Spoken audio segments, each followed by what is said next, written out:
మీ ఎలాంటి వ్యాపార ప్రకటనలకైనా వెంటనే మా ఛానల్ సంప్రదించండి. ప్రస్తుతం మనతో పాటు ప్రముఖ ఆధ్యాత్మికవేత్త జ్యోతిష వాస్తు పండితులు వైవిఎస్ఎస్ గిరిరావు గారు మనతో ఉన్నారు. సో కర్మ సిద్ధాంతం గురించి కొన్ని ఆసక్తికరమైన విశేషాలు గురువుగారు ఉన్నారు. గురువుగారితో మాట్లాడదాం. నమస్కారం గురుగారు. నమస్తే నాయన మణికంఠ. గురుగారు, కర్మ సిద్ధాంతం చాలా ఇంట్రెస్టింగ్ టాపిక్. కర్మ అంత ఈజీగా వదిలిపెట్టదు అని చెప్పి చాలా సందర్భాల్లో మనం ఈ టాపిక్ గురించి వినే ఉంటాం. అసలు ఏంటి కర్మ అంటే ఏంటి? అలాగే జ్యోతిష్యం అనేది సాధారణంగా మన గత జన్మలో చేసిన పాప పుణ్యాలు ఆధారంగా ఉంటుందంటారు. అసలు దీని గురించి వివరించండి గురుగారు. ఇది ఖచ్చితంగా అండి. ప్రధానంగా చెప్పాల్సిన విషయం ఏంటంటే, జ్యోతిష్యంలో మనం చెప్పే ప్రిడిక్షన్స్ ఒక్కోసారి అవి పర్ఫెక్ట్గా మనకు రిజల్ట్ రాకపోవడానికి కారణం కర్మ సిద్ధాంతం. ఈ కర్మ సిద్ధాంతం తెలియక జ్యోతిష్యం తప్పు అనుకునే వాళ్ళు, భ్రమలో పడేవాళ్ళు చాలామంది ఉన్నారు. ఇప్పుడు శుక్రమహర్దశ ఉందనుకోండి, చాలా ఏదో బ్రహ్మాండంగా లగ్జరీగా బతుకుతాడు ఆయన, చాలా రాయల్గా ఉంటుంది ఆయన లైఫ్ అంతా అని చెప్తారు.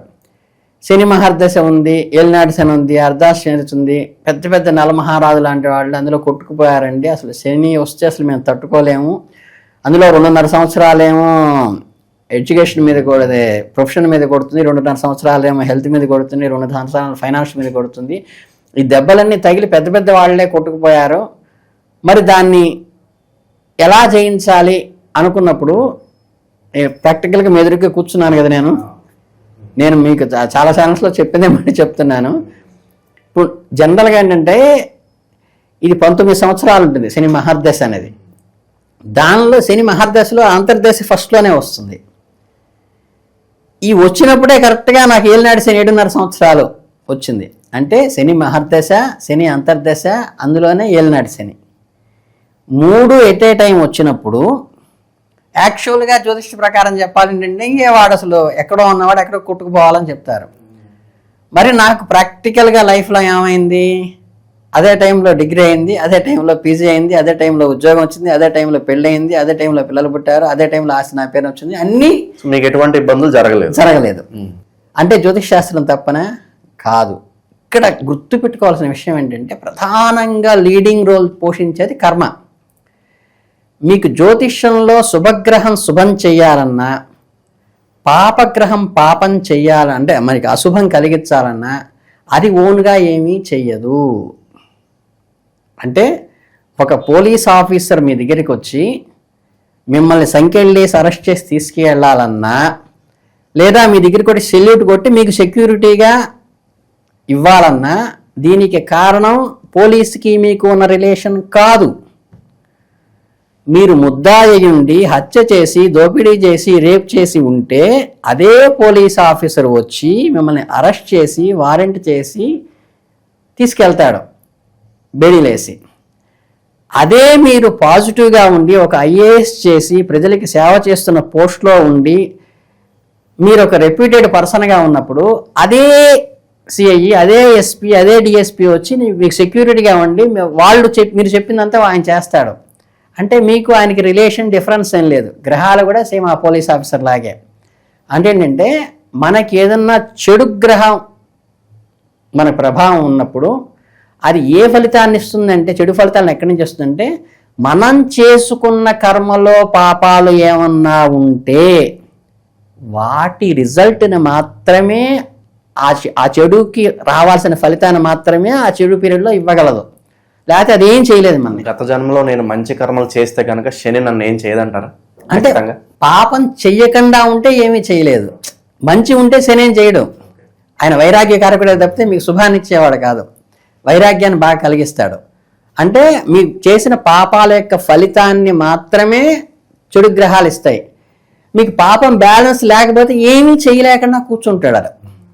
అట్లాగే శుభగ్రహం కూడా అంతే సేమ్.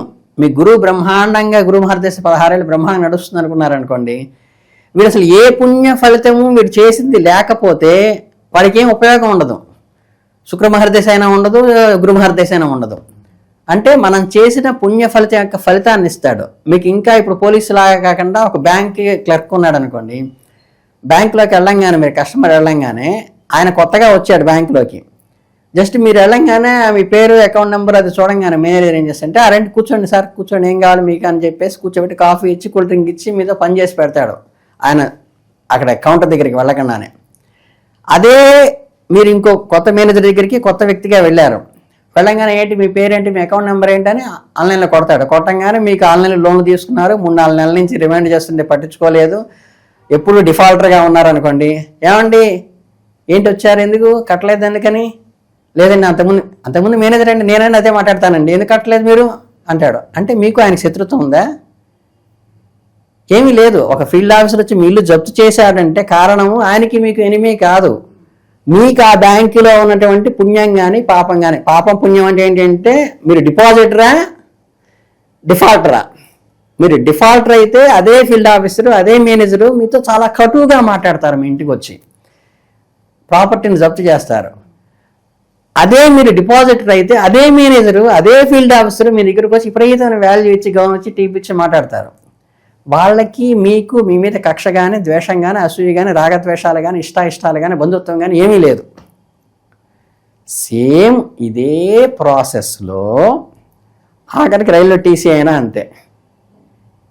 మీకు ఆల్రెడీ రిజర్వ్ క్యాండిడేట్ లేండి సార్, గుడ్ మార్నింగ్ సార్, ఇది సార్ కొంచెం లేపండి నన్ను స్టేషన్ వచ్చినప్పుడు అంటే మీకు ఒక టీసీలో పూర్వం ఉండేది, ఇప్పుడైతే మీకు ఆన్లైన్ వచ్చిన తర్వాత లేదు. కానీ మీరు బుక్కుని ఇక్కడ దిగాలనుకోండి, బలానా గుంటూరులోని విజయవాడలో దిగాలి, మీరు లేపమని చెప్పారు, ఆయన లేపలేదు, మీరు నెక్స్ట్ నెల్లూరులో ఎక్కడన్నా గూడూరులో దిగారనుకోండి, అంటే అనాథరైజ్డ్గా ట్రైన్లో జర్నీ చేశారు మీరు గూడూరు దాకా, గూడూరులో గేట్ దగ్గర టీసీ పట్టుకున్నాడు అనుకోండి, నేను రిజర్వేషన్లో వచ్చానండి టీసీ లేపలేదంటే మీకు జరిమానా రాయకూడదు, రాస్తే ట్రైన్లో ఉన్నటువంటి టీటీఈకి ఉద్యోగం పోతుంది. అంటే లేపాల్సిన బాధ్యత ఆయనది. ఇది చాలామందికి తెలియదు, ఒక డిపార్ట్మెంట్ వాళ్ళకి మాత్రమే తెలుస్తుంది. అంటే ఏంటంటే అక్కడ గౌరవం ఇవ్వటం గౌరవం ఇవ్వకపోవటం ఎలా వస్తుందో, అది బ్యాంక్ ఎంప్లాయ్ అయినా అంతే, పోలీస్ ఆఫీసర్ అయినా అంతే, ఇంకేదైనా ఎగ్జామినేషన్లో ఎగ్జామినర్ అయినా అంతే. ఏంటంటే మనం చేసే పాప పుణ్యాన్ని బట్టి ఇస్తుంది. కాబట్టి మీ కర్మ సిద్ధాంతంలో ఇది చూడకుండా అది చూస్తే రాదు. ఇంకోటి ఏంటంటే గత జన్మలో చేసినటువంటి వాసనలు కూడా, ఇప్పుడు మీరు నేను సంగీతం క్లాస్కి వెళ్ళామనుకోండి, నేను స్టార్ట్ చేయగానే బ్రహ్మాండంగా సంగీతం 10 రోజుల్లో నాకు బ్రహ్మాండంగా ఆకలింపు చేసుకుంటాను, మీకు రాదనుకోండి. కారణం ఏంటంటే వీటికి ఆల్రెడీ చేసిన సాధన యొక్క ఫలితము మీకు అక్కడ రిజల్ట్ వస్తుంది. పుణ్యమైనా అంతే, వేదాంతమైనా అంతే, మోక్షమైనా అంతే. ఆల్రెడీ కొంత చేసుకుని తర్వాత నిత్యముక్తులుగానో జీవన్ముక్తులుగానో ఇలా పుట్టినప్పుడు ఏంటంటే వాళ్ళకి ఆ జన్మలోని 20 ఏళ్లలోనే ఆధ్యాత్మిక ఎక్కువ స్థాయికి వెళ్ళిపోతారు. వాళ్ళందరూ చిన్న వాళ్ళకి శంకరాచార్య ఏజ్ ఎంత, మరి మనం 70 ఏళ్ళ నుంచి 80 ఏళ్ళ వృద్ధులుగా ఉండి మనం ఎప్పటి నుంచో జపధ్యానాలు చేస్తూ కూడా మనకు అంత అప్లాస్ రాలేదంటే ఆ కింద ఉన్న బ్యాలెన్స్ అనమాట, ఫౌండేషన్. గురుగారు, అలాగే మనం డైలీ చాలా రకాల పనులు చేస్తుంటాం. కొంతమంది మంచి పనులు చేస్తుంటారు, కొంతమంది చెడ్డ పనులు చేస్తుంటారు. మనం చేసే పనులు బట్టి గ్రహస్థితి ఆధారపడి ఉంటుందా, లేదంటే గ్రహాలే మనల్ని కంట్రోల్ చేస్తున్నాయి? ఏది కరెక్ట్ రెండిట్లో? గ్రహాలు నేను క్లియర్గా మళ్ళీ ఒకసారి చెప్తుంది ఏంటంటే, గ్రహాలు అనేది అంటే ఆ ఫలితాన్ని ఇస్తాయి. దేని ఫలితాన్ని ఇస్తాయి? నువ్వు చేసిన కర్మ ఫలితాన్ని మాత్రమే ఇస్తాయి. అంటే మంచి పనులు కానీ చెడు పనులు కానీ మనం చేసిన ఫలితాన్ని, మంచి పనుల ఫలితాన్ని శుభగ్రహాలు వాటి పీరియడ్లో ఇస్తాయి. పాపగ్రహాలు మనం చేసిన యొక్క కర్మ యొక్క చెడు ఎంత చేసుంటే అంత, అది 10% ఉంటుంది, 100%, 200% చూసి దాని ఫలితాలను ఇస్తాయి. ఇంకా మీకు ఉదాహరణ చెప్పాలంటే, ఆ గ్రహ ప్రభావం పనిచేయకపోవడానికి కారణం ఏంటంటే, మీకు 1 కోటి రూపాయలు ఆస్తుంది, ఒక 5 లక్షలో 3 లక్షలో అప్పు తీసుకున్నారు బ్యాంకులో, మీకు వెంటనే జప్తు చేసి మీ మీద ఇంటికి వచ్చి హడావిడి చేయడు. ఎందుకంటే మీ నాన్నగారికి ఒక మాట చెప్తేనో లేకపోతే మీ పెద్దవాళ్ళకి ఒక మాట చెబితే 5 నిమిషాల్లో 10 లక్షలు వచ్చేస్తాయి. ఎందుకంటే మీరు 1 కోటి రూపాయలు ఆస్తిపరుడు, అసలు మీకు ఏ ప్రాపర్టీ లేదు, మీకు ఉన్నది 1-2 లక్షలు కూడా రాదు మీ ప్రాపర్టీ అంత అమ్మితే. మీరు 10 లక్షలు అప్పు చేశారు, అప్పుడు ప్రెషర్ వేరే ఉంటుంది. ఈవెన్ బ్యాంకు వాళ్ళే కాదు, మీరు వ్యక్తిగతంగా డబ్బులు తీసుకున్నప్పుడు కూడా అదే ఉంటుంది.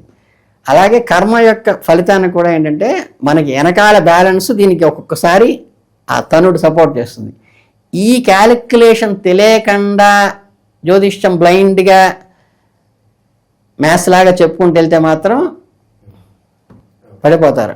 అంటే ఏంటంటే వాళ్ళకి మ్లేచ్ఛాసి సాంగత్యం అనేది యోగంలో ఉందనుకోండి, బహుశా పర్సనల్ చెబుతున్నా, వాళ్ళు ఆల్రెడీ వాళ్ళ ఫ్యామిలీ అంతా కొంచెం అన్ని రకాల అలవాట్లు ఉన్నవాళ్ళు, ఫ్రీ కల్చర్ ఉన్నవాళ్ళు అనుకోండి, వాడు ఆ స్టెప్ వేసేస్తాడు. అదే ఒక ఆర్థోడాక్స్ ఫ్యామిలీలో పుట్టాడు, వీడికి జాతక చక్రంలో అది ఉందనుకోండి, వాడు మానసికంగా ఆ లేవ్ లెంగ్త్ చేసి, లేదా యూట్యూబ్లో ఆ లేవ్ లెంగ్త్ చేసి ఫిజికల్గా మాత్రం పవిత్రంగా ఉంటాడు. అంటే ఈ డిఫరెన్స్ తెలియకుండా వెళ్ళటం వల్ల, జాతకం చెప్పటం వల్ల ఏంటంటే, ఉన్నది టకామని చెప్పడం వల్ల వచ్చే ఇబ్బంది ఏంటంటే, సామాజికంగా చూసుకోవాలి, కర్మ సిద్ధాంతం ప్రకారం చూసుకోవాలి. ఈ రెండు క్యాల్కులేట్ చేసుకుని ఆ రేంజ్ అనేది చాలా గురుగారు. ఉదాహరణకి ఒక వ్యక్తి గత జన్మలో చెడు క్రియలు పాపకర్మలు చేశాడు, అతనికి ఈ జన్మలో అది అర్థమవుతుంది, కానీ అన్ఫార్చునేట్లీ అతనికి ఈ హోమాలు పూజలు చేపించుకునే స్తోమత లేదు అనుకుందాం. మరి దానికి ప్రాయశ్చిత్తం కావచ్చు, విరుగుడు కావచ్చు, ఏంటంటారు? మరి అతనికి ఏం చేస్తే అసలు చాలా మందికి ఉన్నటువంటి ఏంటంటే వ్యక్తిగతంగా వాళ్ళంటే నా బోటి వాళ్ళు, అంటే మా బోటి వాళ్ళు ఈ పూజ చేయాలంటే ఇన్ని వేలు ఖర్చు పెట్టాలి, ఈ ఫిక్స్డ్ ప్యాకేజీలు పెట్టడం వల్ల వచ్చిన సమస్య. కానీ మాకు ధార్మికత వ్యవస్థలో చెప్పింది ఏంటంటే, మీరు బంగారు విగ్రహం పెట్టుకున్నారా, స్వర్ణ విగ్రహం పెట్టుకున్నారా, వెండి విగ్రహం పెట్టుకున్నారా, రాగి విగ్రహం పెట్టుకున్నారా, ఇత్తడి విగ్రహం పెట్టుకున్నారా, అక్కడి నుంచి ఎక్కడి దాకా వస్తుంది? బంగారు విగ్రహం నుంచి పార్థివలింగాభిషేకం దాకా. పార్థివం అంటే తెలుసు, పార్థివ దేహం అంటారు, మట్టిలోంచి పుట్టిన దేహం అంటారు కదా. మట్టితో చేసిన విగ్రహాన్ని పార్థివ లింగం అంటారు.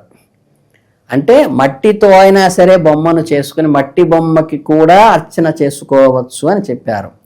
పత్రం పుష్పం ఫలం తోయం అన్నారు. అంటే పత్రము, పుష్పము, ఫలము ఇవి మాత్రమే ఇవ్వమన్నారు. ఒక పండు పెట్టడానికి ఎంత కాస్ట్ అవుతుంది? ఒక ఆకు పెట్టడానికి ఎంత వస్తుంది? కాస్త నీళ్లు వేయటానికి ఎంత కాస్ట్ అవుతుంది? పంచభూతాలకే ఉన్నాయని చెప్తే షోడశోపచారాలు చేసినా, పంచోపచారాలు చేసినా ఇవే తప్పితే అంతకుమించి ఏమీ లేదు. దీని ఏంటంటే డాంబికంగా చేస్తున్నారు. కానీ నేను పచ్చి నిజం చెప్పేది ఏంటంటే, మీరు రకరకాల ఫలరసాలతో చేసి 1,00,000 మంది ఆడియన్స్ని పెట్టి బ్రహ్మాండంగా వీడియోగ్రఫీ పెట్టి చేసినా మీకు ఈ మూడు లేకపోతే, అంటే జలంతో అభిషేకం చేయకపోతే, మారేడు దళం వేయకపోతే, విభూది రాయకపోతే, ఈ మూడు లేకుండా మీరు ఎంత డెకరేషన్ చేసి వజ్రాలు కుమ్మరిచ్చిన లింగం మీద, వెండి నాణాలతో పూజ చేసినా, లేదా బంగారు నాణాలతో పూజ చేసినా, మీరు స్వచ్ఛమైన ఆవాహన కలశంలో ఏంటంటే దానిలో విషం ఉంటుంది, విషహరణి గరుడ ముద్ర పెట్టి మనం కలశాన్ని పూజ చేస్తాం, లేదా పైప్ పెట్టి కూడా పోయొచ్చు. అలా కాకుండా అలా చేసి నీళ్లు, మారేడు దళము, విభూతి ఈ మూడు వేయకుండా ఈ ఎన్ని డెకరేషన్లు చేసినా అసలు ఫలితమే ఉండదు అని శాస్త్రం. కనుక ఏంటంటే ఫలితానికి కావాల్సింది ఇవే. కనుక వాళ్ళకి శ్రద్ధ, ఆసక్తి, తాపత్రయము ఉంటే, మీకు కన్నప్పలో చెప్తాడు, యాక్చువల్గా ఆయన మాంసాహారి, ఆయన తినేది ఆయన పెడతాడు. ఇప్పుడు మేము ఇంటికి వచ్చామనుకోండి, మేము సద్బ్రాహ్మలు అనుకోండి, మా ఇంటికి రాగానే పప్పు, నెయ్యి, కూర వేసి పెడతాం. మీరు బిర్యానీ తినేవాళ్ళైనా సరే పెట్టగానే చక్కగా పప్పు భలే చేస్తుందండి మా ఆవిడ, బ్రహ్మాండంగా చేస్తుందండి, వంకాయ కూర అద్భుతంగా చేస్తుందండి మా ఆవిడని పెడతాం. అంటే ఏంటంటే నాకు ఏదైతే మంచిది అనుకుంటానో, ధర్మాల్లో పరమధర్మం ఏంటంటే తనకు ఎదుటివాడు ఏది చేస్తే మంచి అనుకుంటాడో ఎదుటివాడికి అది చేస్తాం. అందుకని మా ఇంటికి వచ్చినప్పుడు మంచి ముద్దపప్పు వేసి చక్కగా ఆవకాయ వేసి బ్రహ్మాండంగా నెయ్యి వేసి పెట్టినారండి అంటే చాలా గొప్ప భోజనం కింద నేను చెప్తా. మీ ఇంటికి వస్తే బిర్యానీ పెడదామని మీరు అంటారు. కొంతమంది వీళ్ళు ఉన్నారు, కొన్ని కమ్యూనిటీస్లో ఉన్నారు, లంబాడిస్ క్యాస్ట్లో. వాళ్ళకి వెళ్తే ఏంటంటే వాళ్ళు అల్లుడి ఇంటికి వస్తే మందు పోయించకపోతే అవమానంగా ఫాలో అవుతారట. అంటే ఆ అట్మాస్ఫియర్కి, ఆ పెరిగినటువంటి సాంప్రదాయంలో ఏంటంటే వాళ్ళకి అది చేస్తేనే గౌరవం ఇచ్చినట్టు. మా ఇంటికి పప్పు నెయ్యి వేస్తే మేము గౌరవిస్తాం, మీ ఇంటికి వస్తే బిర్యానీ పార్టీస్ గౌరవిస్తాం. ఇంకోళ్ళకి వెళ్తే అదేంటంటే వాళ్ళ సాంప్రదాయాన్ని బట్టి వస్తుంది తప్పితే ఈ అన్నిటికీ కాస్ట్ వేరేజ్ వేసుకోవడానికి లేదు. లోపల ఉన్నటువంటి ఆర్తినే చూస్తాడు తప్పితే కర్మ నశించడానికి కానీ పెరగడానికి కానీ మనం పెట్టుబడి వల్ల 2,000 పెట్టి జపం చేసుకుంటేనో 10,000 పెట్టి జపం చేసుకుంటే కాదు. వీడు శ్రద్ధగా చేస్తేనే జప ఫలితం వస్తుంది. ఈ కర్మ సిద్ధాంతంలో కర్మ, వికర్మ, అకర్మ అనే పదాలు వాడుతూ ఉంటారు. ఏంటి గురుగారు, వీటిని ఒకసారి ఎక్స్ప్లెయిన్ చేయండి. కర్మ అంటే ప్రాక్టికల్గా మనం నడిచేదంతా కర్మే. మనకి పుణ్యకర్మ చేస్తే మనకి లగ్జరీస్ అన్నీ వస్తాయి, అంటే పుణ్య ఫలితాలన్నీ వస్తాయి. పాపకర్మ చేస్తే దాని కష్టాలన్నీ పడతాం. కానీ మోక్షానికి వెళ్ళాలంటే ఈ రెండు ఉండకపోతేనే మోక్షం వస్తుంది. మరి లేచినప్పటి నుంచి మీతో మాట్లాడుతుంటే కర్మ చేస్తున్నట్టే, మంచిగా తాగుతుంటే కర్మ చేస్తున్నట్టు, ఇది కుర్చీలో కూర్చుంటే కర్మ చేస్తున్నట్టే. ఈ కర్మ ఎక్కడ క్యాన్సిల్ అవుతుంది అంటే ఏంటంటే దానికి వికర్మ, అకర్మ అని 2 చెప్పారు. నిష్కామ కర్మ అనేది అన్నిటికన్నా హైయెస్ట్.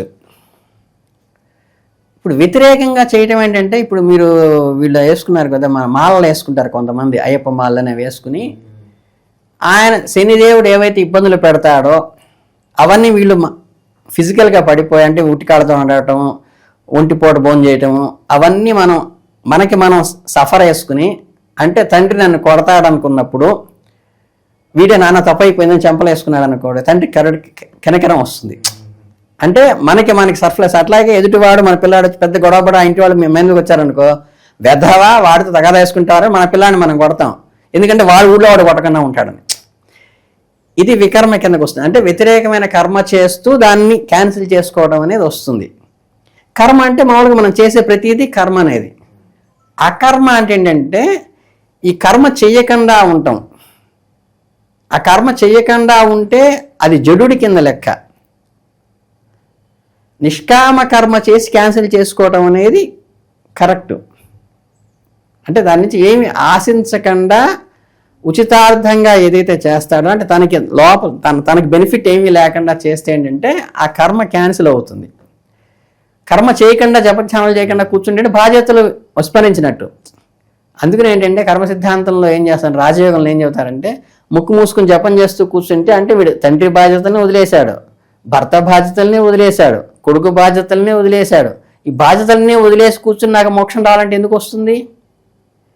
నువ్వు తండ్రిగా చేయాల్సిన పిల్లలకి చేయాలి, భర్తగా భార్యకి చేయాల్సినవన్నీ చేయాలి, కొడుకుగా తల్లిదండ్రులకి చేయాల్సినవన్నీ చేయాలి. చేసి అప్పుడు రెక్టిఫై అయ్యి అప్పుడు నీ జపధ్యానాలు నువ్వు చేసుకోవాలి. అకర్మ అనేది ఏంటంటే అసలు ఏమి చేయకుండా కూర్చుంటే సెట్ అయిపోతుంది అనుకుంటాడు. అది కూడా కాదు, నిష్కామ కర్మ చెయ్యాలి. అన్నిటికన్నా హైయెస్ట్ నిష్కామ కర్మ. ఏమి ఆశించకుండా, ప్రతిఫలాల అపేక్ష లేకుండా do your duty without expectation అనేది చేసుకుంటూ వెళితే అది నిష్కామ కర్మ అవుతుంది. అప్పుడు అది హైయెస్ట్గా మేము చెప్పడం జరుగుతుంది. సో ప్రస్తుత పరిస్థితులు మనం చూస్తున్నాము, యాక్సిడెంట్లు చాలా ఎక్కువగా అవుతున్నాయి. రోడ్ యాక్సిడెంట్లు మీరు ఏదన్నా తీసుకోండి, సడన్ గా చనిపోతున్నారు. కొంతమంది అడిగితే అతని టైం అంతవరకే ఉంది, అతని కాలం చెల్లింది అంటారు. ఇక్కడ మనం గత జన్మ గురించి చూసుకున్నట్లయితే అటు ఏమైనా తప్పులు చేశాడా, అలా చేయడం వల్ల అతని లైఫ్ ఇక్కడ సడన్ గా ఎండ్ అయిపోయింది అనుకోవచ్చా? రెండింటికి ఏమైనా కనెక్షన్ ఉందా గురుగారు? ఏదన్నా కనెక్షన్ కొంతవరకు ఉంటుందండి. మనకేంటంటే స్వయంకృతం అనేది కొంత వస్తుంది, పరాకృతం అంటే భగవంతుడు నిర్ణయించింది కొంత ఉంటుంది. ఇప్పుడు భగవంతుడు ఎంతవరకు నిర్ణయిస్తాడంటే, వీడికి ఉన్న బిఎఫ్ అంటే బ్రాడ్ ఫార్వర్డ్ ప్రకారము వీడికి ఎంత కర్మ ఉంది కాబట్టి వీడు ఒక గవర్నమెంట్ ఎంప్లాయీగా, ఒక సీనియర్ అసిస్టెంట్ గానో, ఒక జూనియర్ అసిస్టెంట్ గానో, ఒక టీచర్ గానో, వీడి ఈ లైఫ్ స్టైల్లో మిడిల్ క్లాస్లో వీడి ఫిక్స్ కావాలి. లేకపోతే హయ్యర్ పోస్ట్లో ఒక ఎమ్మెల్యే కొడుకు కానీ, ఎంపీ కొడుకు కానీ, లేకపోతే ఒక రాజుగారి కొడుకు కానీ పుట్టాలి, లేకపోతే ఒక పేదవాడి కొడుకుగా పుట్టాల వరకే ప్రీ డిసైడెడ్. అంతవరకు విధిరాత, దాన్ని ఎవడో మార్చలేడు. వచ్చిన తరువాత అదే సీనియర్ అసిస్టెంట్ పోస్ట్లో నువ్వు కూర్చున్న తర్వాత నువ్వు మన గవర్నమెంట్ జాబ్ వచ్చింది కదా అని దాన్ని అడ్డం పెట్టుకుని ఎదుటివాడు ప్రతివాడు డబ్బులు ఇస్తేనే నేను ఫైల్ నడిపిస్తాను, లేకపోతే నడిపించను, వాడి బాధల్లో ఉన్నా, ఇబ్బందుల్లో ఉన్నా, అనారోగ్యంతో ఉన్నా వాడు వచ్చి కలిస్తేనే వాడికి లీవ్ శాలరీ పెడతాను, ఇలా కూర్చున్నప్పుడు ఏమవుతుందంటే ఇది వీడు చేసుకునేది, దీనివల్ల నెగిటివ్ అవుతాడు. రిజల్ట్ ఈ జన్మలో ఉంటుందా అంటే అందులో ఏంటంటే చిన్న చిన్నవైతే పోస్ట్ పోన్ అవుతాయి. అచ్యుత్కటై పుణ్య పాపై ఇహవై ఫలమిచ్చి అత్యంత పాపం కానీ అత్యంత పుణ్యం కానీ చేస్తే అప్పటిదాకా ఆగదు, ఇమీడియట్గా పడుతుంది. అంటే ఏంటంటే ఒక 10,000 ఎగ్గొట్టావు బ్యాంకుకి, అది నిదానంగా వస్తుంది వాయిదాలు పడి. ఒక ప్రామిసరీ నోటీస్ ఎగ్గొట్ట నిదానంగా వస్తుంది. ఒక 10 మందిలో మర్డర్ చేసావు, ఇప్పుడే ఇమీడియట్గా బెడీలేసి తీసుకెళ్తాను నేను. అంటే మేజర్ కర్మ జరిగినప్పుడు ఇమీడియట్గా రిజల్ట్ వస్తుంది. చిన్న చిన్న లోపాలు చేసినప్పుడు అవి 1 by 1 ఇప్పుడు మనకి లా ఎలా ఉందో, మన చట్టం ఎలా ఉందో, ఈ రెండిట్లో కూడా ఏంటి అత్యంతంగా ఇమీడియట్గా చేస్తే ఇమీడియట్గా పడిపోతుంది. ఈ చిన్న చిన్నవి చేస్తే వాయిదాలు వేసి, కోర్టు వాయిదాలు వేసి, ఆర్గ్యుమెంట్స్ చేసి, డిస్కషన్ చేసి ఇవన్నీ వస్తాయి. అలాగే కర్మలో కూడా అలా జరుగుతుంది. కాకపోతే ఆఫ్టర్ డెత్ జరిగేది ఈ ఆర్గ్యుమెంట్స్, డిస్కషన్స్ ఏం ఉండవు. ఈ కర్మ ఫలితాన్ని అసలు డిసైడ్ చేసేవాళ్ళు ఎవరు? ఆ దేవుడు ఎవరు డిసైడ్ చేసేది? ఇతనికి ఈ కర్మ ఇంత అనుభవించాలని డిసైడ్ చేసేది ఎవరు? అంటే ఈ క్యాల్కులేషన్ అంతా ఎవరు చేస్తున్నారంట? అదే మీకు ఇప్పుడు ఏరోప్లేన్స్ వెళ్ళిపోయినప్పుడు మొన్న రాజశేఖర రెడ్డి గారు చనిపోయినప్పుడు ఈ బ్లాక్ బాక్స్ కోసం ఎతికారు అందరూ. ఆ బ్లాక్ బాక్స్ దేనికంటే వీళ్ళు కమ్యూనికేట్ అంతా అక్కడ ఉన్నటువంటి ఎయిర్పోర్ట్తో వాళ్ళు కమ్యూనికేట్ చేస్తూ మేము వెళ్తోంది, వాతావరణం డల్గా ఉంది, ఇలా ఉంది, ఇలా చెప్తారు. అలా మీరు చాలామంది అనుకునేది ఏంటంటే ఈ కర్మ అంతా పైకి వెళ్ళి చిత్రగుప్తుడని ఉన్నారు, యమధర్మదారు నాకు పెద్ద డిస్కషన్ జరుగుతుంది, డిబేటింగ్ జరుగుతుంది, మన కోర్టులో జరిగిన డిస్కషన్ ఉంటుంది, ఏమి ఉండదు అక్కడ. ఇప్పుడు శిక్షలు అంటే చిత్రగుప్తుడు వేస్తాడు, సాధారణంగా సినిమాలో చూస్తాము. మరి కర్మ ఫలితానికి ఎవరు డైరెక్టర్? ఇవన్నీ అది అనుకునేది భ్రమలో ఉండేది ఏంటంటే ఇది ఎవరో డిసైడ్ చేస్తాడు, ఎవరో శిక్షలు వేస్తాడని కాదు. ఇప్పుడు అక్కడికి వెళ్ళి మీరు ఒక టీవీ వీడియో రికార్డ్ చేసింది సినిమాని ఫస్ట్ చూసేటప్పుడు 3 గంటల సినిమా చూస్తాం. ఆ సినిమాని రాత్రి ఏం సినిమా చూసాం గుర్తు తెచ్చుకోవడానికి మీకు ఎంతసేపు పడుతుంది? మ్యాక్సిమం 1.5 minute 2 minutesలో మొత్తం స్టోరీ అంతా రికలెక్ట్ అవుతుంది కదా. అలాగే మీరు పుట్టినప్పటి నుంచి మీరు 70 ఏళ్ళకి 80 ఏళ్ళకి చనిపోయేదాకా ప్రతిదీ లోపల ఈ పంచేంద్రియాలు ఉన్నాయి మనకి. ఈ ఇంద్రియాలు ఫిజికల్, లోపల సోల్ అనేది ఫిజికల్ కాదు. దీనికి దానికి పంచ తన్మాత్రలు అని ఉంటాయి ధార్మిక శాస్త్రంలో. ఈ తన్మాత్ర ద్వారా ఈ ఫిజికల్గా ఉండే బాడీ చేసిన కర్మలు దాంట్లో రికార్డ్ అవుతాయి వాసనల రూపంలో. ఈ రికార్డ్ అనేవి లోపల బ్లాక్ బాక్స్లో ఏరోప్లేన్లో ఎలా రికార్డ్ అవుతుందో ఈ మొత్తం రికార్డ్ అవుతాయి. మీరు ఈ బర్త్ అయిపోయిన తర్వాత మీకు అక్కడ తీసుకెళ్ళి ఏం చేస్తారంటే ఆర్గ్యుమెంటు, ఈ సాక్ష్యాలు ఇవన్నీ పక్క వాళ్ళు వచ్చి చెప్పేవారు. ఈ లోపల ఉన్న బాక్స్ తీసుకెళ్ళి అక్కడ ప్లే చేస్తాడు అంతే. జస్ట్ ప్లే చేయగానే నువ్వు ఏకాంతంగా బెడ్రూమ్లో కూర్చొని ఏం చేసావు, నువ్వు ఒక్కడే బాత్రూంలో ఉన్నప్పుడు ఏం చేసావు, నువ్వు పక్క వాళ్ళు ఎవరూ లేనప్పుడు ఎవరి గురించి నువ్వు ఏం ఆలోచిస్తున్నావు దగ్గర నుంచి మొత్తం అన్ని రికార్డ్ అనేవి ఆటోమేటిక్గా ప్లే అవుతాయి. జస్ట్ డిస్ప్లే చేయటమే. ఇప్పుడు మీరు ఏదన్నా మీరు చేసిన తప్పు కానీ మంచి కానీ ఒక వీడియోలో రికార్డ్ చేసి 100 మంది అక్కడ చూస్తుండగా ప్లే చేశారంటే మీకు మాట్లాడటానికి ఏమి ఉండదు, నో డిస్కషన్. అర్థమైందా? ఇవన్నీ ఆటోమేటిక్గా అక్కడ స్ప్లిట్ సెకండ్స్లో ప్లే అయిపోవటం వల్ల రైట్ వాడు అహో నేను ఈ జన్మలో వచ్చి వీడి కొడుకని, వీడి భార్యని, వీడి తల్లిని, వీడికి అయ్యో వీడు లేకపోతే నేను బతకలేనని, వీడి కోసం నేను ఫోర్జరీ చేసి, వీడి కోసం లంచాలు తీసుకుని, వీళ్ళ కోసం భార్య కోసం నగలు కొనాలని ఇవన్నీ తప్పుడు పనులని చేసి నేను వచ్చిన పర్పస్ ఏంటి అప్పుడు గుర్తొస్తాయి అన్నీ.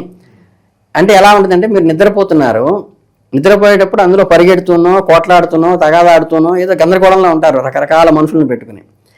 ఈ డిస్కషన్ ఇదంతా భ్రమని ఎప్పుడు తెలుస్తుంది మీకు? అమ్మాయి లేవరా, ఆఫీస్కి టైం అవుతుంది, స్కూల్కి టైం అయింది లేవరా అని పిల్లాడు అమ్మ వచ్చి లేపంగానే ఇదంతా భ్రమ అని ఎలా తెలుస్తుందో మీకు ఈ దేహంలోంచి బయటికి వెళ్ళంగానే అంతకుముందు జన్మలో ఎంత పడ్డారు, అప్పుడు బ్లాక్ బార్డర్ ప్లే చేసినప్పుడు ఎంత లేదండి నేను ఇట్లా మంచి జన్మ ఈసారి నుంచి బుద్ధి రావాలని మన లోపల ఏదైతే క్రియేట్ అవుతుందో నాకు ఇలాంటి జన్మ కావాలని అది పిక్చరైజేషన్ వచ్చి నెక్స్ట్ బస్తకు వస్తుంది. ఎవడో మీకు ఇవ్వడు.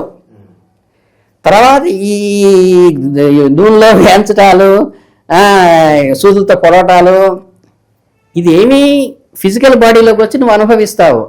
నువ్వు సూదులతో వచ్చే ఫలితం నీకు రావాలనుకోండి, అర్థమైందా? వాడు శుభ్రంగా ఇప్పుడు ఈ నాన్ వెజిటేరియన్ అందరూ తింటున్నారు కదా, అలాగే ఒక చేపలాగా, ఒక గొర్రెలాగా, ఒక మేకలాగా పుట్టి ఈ కొయ్యటం అని ఇంకో మనిషి వచ్చి వీడిని కోస్తాడు, ఇంకో మనిషి వచ్చి వీడిని వేయిస్తాడు.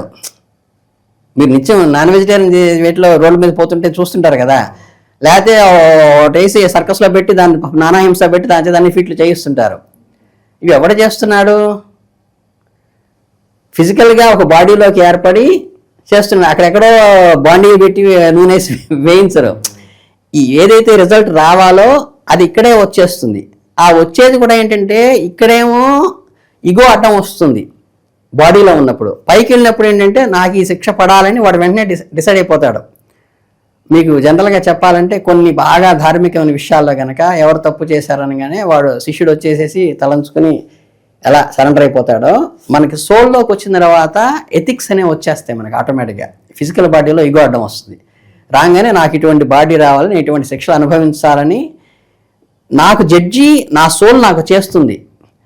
ఆ ఏదైతే జడ్జిమెంట్ చేసిందో అది వెంటనే రీఫార్మ్ అయ్యి అటువంటి బాడీ వీడికి వచ్చేస్తుంది. అప్పుడు ఈ వేయింపుళ్ళు, ఈ దంచుళ్ళు, ఈ ఏడిపించటాలు ఇవన్నీ మళ్ళీ ఫిజికల్ బాడీలో ఇక్కడికి వచ్చి అనుభవిస్తాడు. ఎక్కడో ఉండి అనుభవించడు. ఎక్కడో ఉండి ఎవడో చేస్తాడు అనుకుంటారు.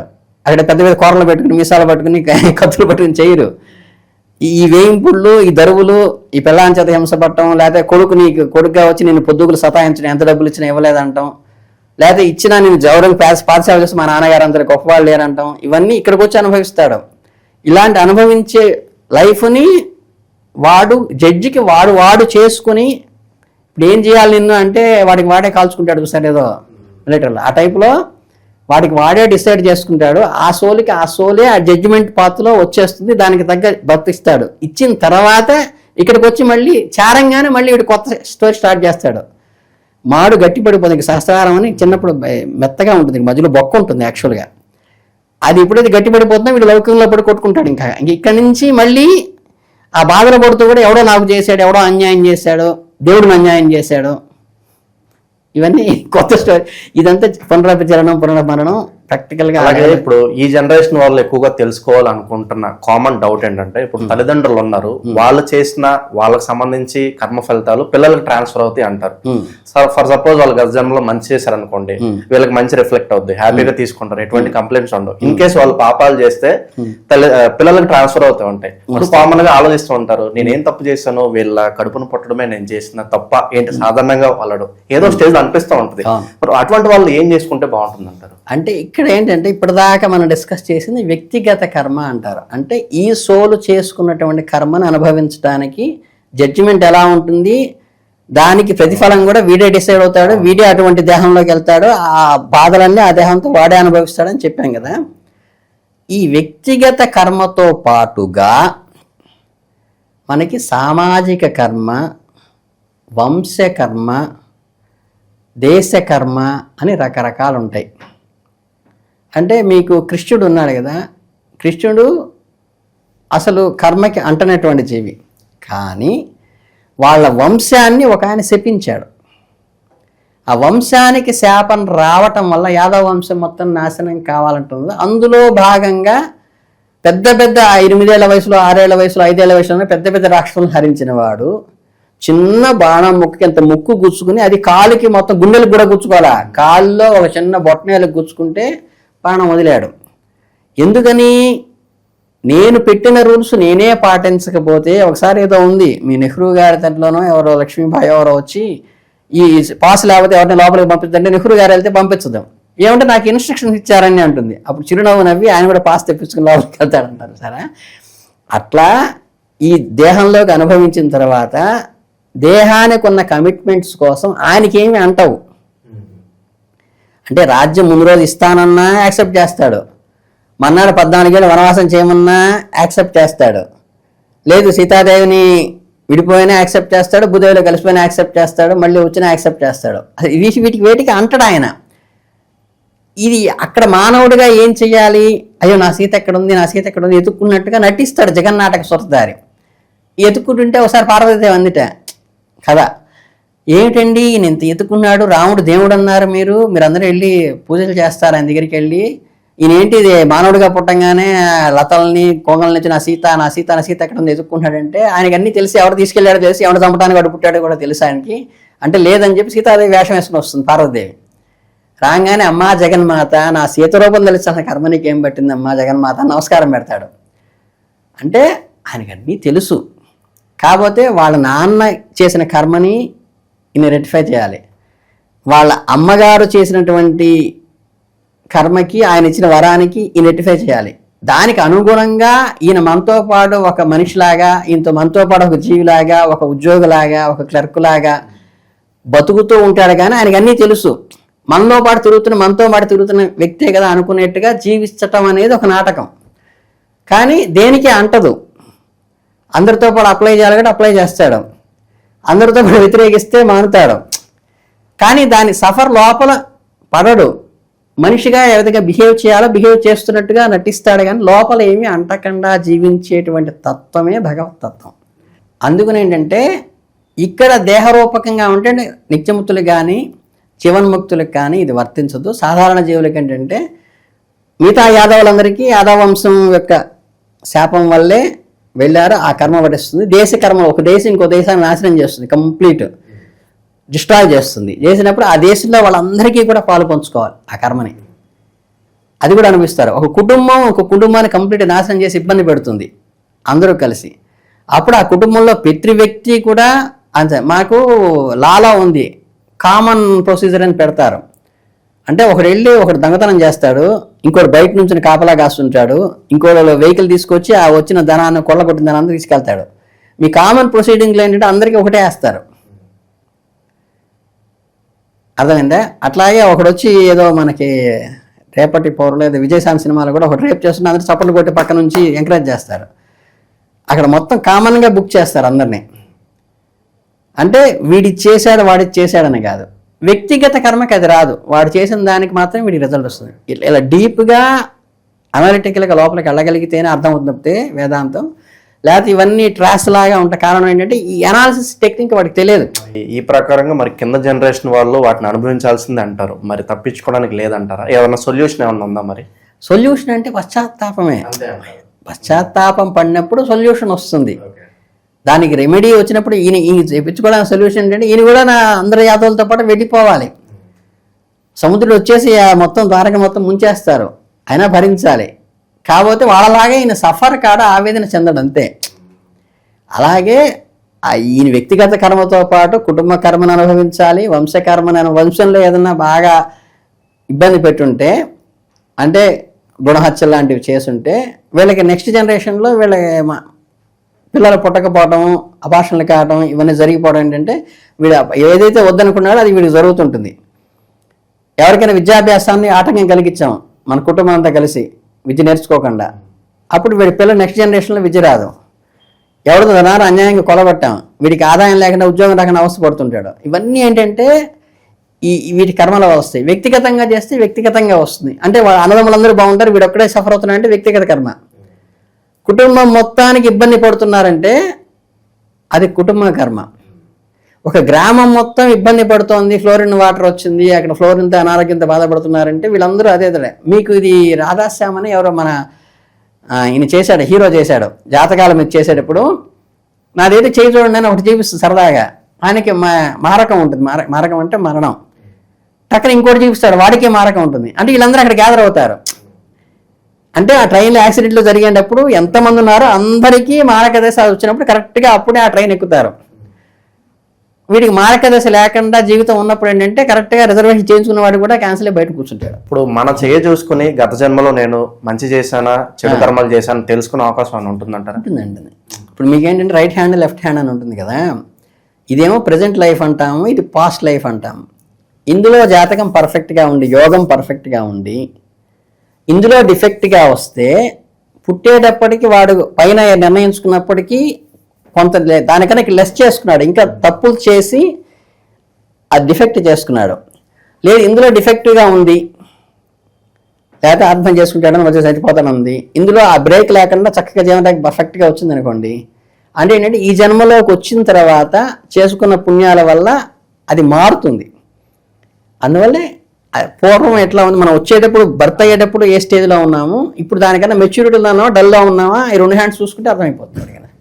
గురుగారు, అందరి మదిలో మిగిలే ఒక సాధారణ డౌట్ ఏంటంటే, కొంతమంది మనం చూస్తూ ఉంటాం చాలా భక్తి శబ్దాలతో భగవంతునికి పూజ చేస్తూ ఉంటారు, ఎప్పుడు గుళ్ళకి వెళ్తూ ఉంటారు, అభిషేకాలు చేస్తూ ఉంటారు.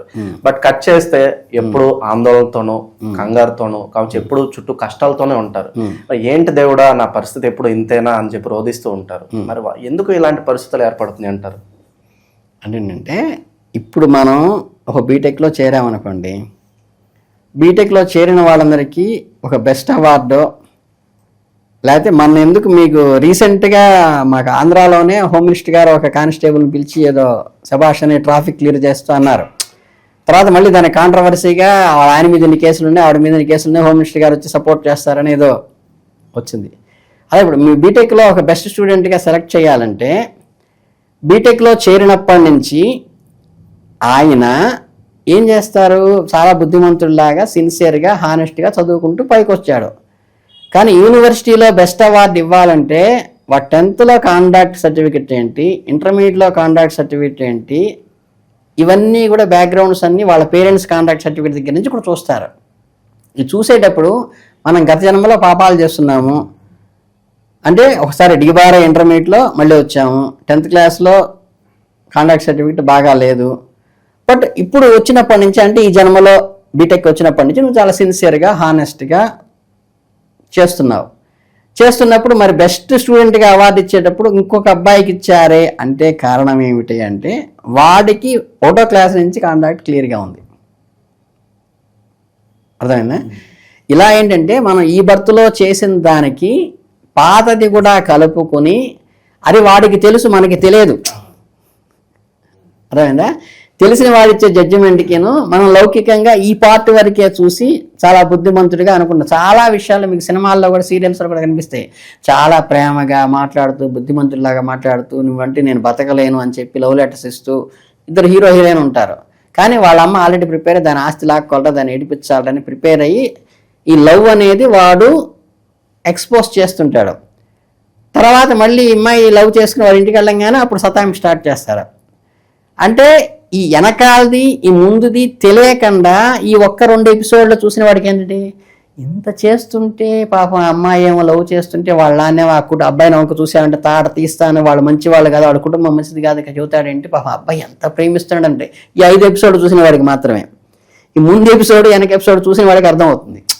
అంటే మన లౌకికంగా అలానే ఒక టీవీ సీరియల్లోనే, ఒక సినిమాల్లోనే చూసినప్పుడు మనకి ఇంత అర్థమవుతున్నప్పుడు, మీకు ఒక టీవీలో విలన్ ఉంటుంది, సినిమాల్లో విలన్ ఉంటుంది, రాగానే ప్రేమగా మాట్లాడుతుంది, కానీ ఇది వచ్చింది ఏదో కొరిపెట్టడానికని ఆడియన్స్కి తెలుస్తుంది.